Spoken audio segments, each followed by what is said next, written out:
นะโมตัสสะภะคะวะโตอะระหะโตสัมมา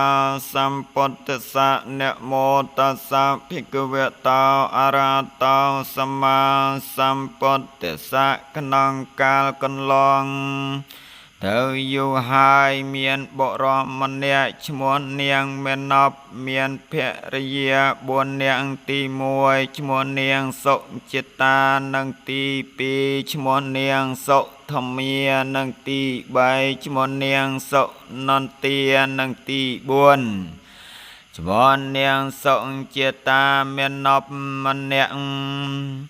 បានសាងផ្លូវថ្នល់ក៏សាងសាលាសំណាក់នាងសុធម្មាបានសាងហោជាងសាលាជាមួយនឹងស្វាមីនាងសុនន្ទាបានធ្វើ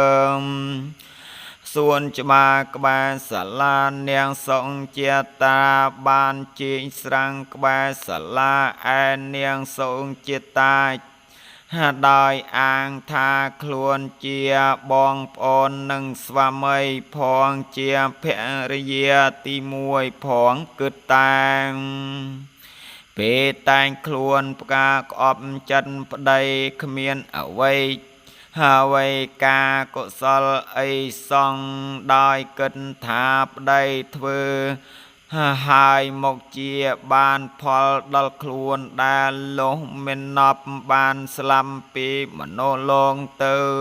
ក៏បានទៅកើតជាព្រះអិននៅឋានតាវតឹងសួរនាងសុធម្មានិងនាងសុ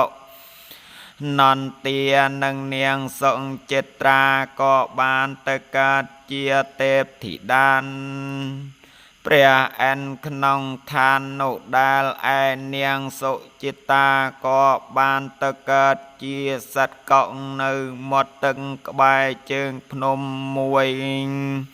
កាលមេណបបានឃើញបាន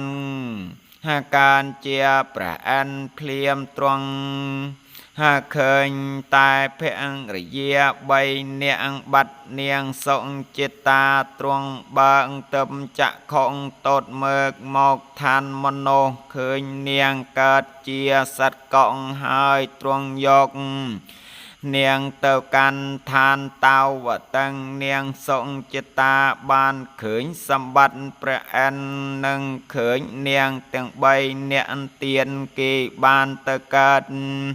ជាមួយនឹងស្វាមីក៏នឹកខ្មាងគេជាខ្លាំងឲ្យព្រះអិនយកមកទុកឯជើងភ្នំ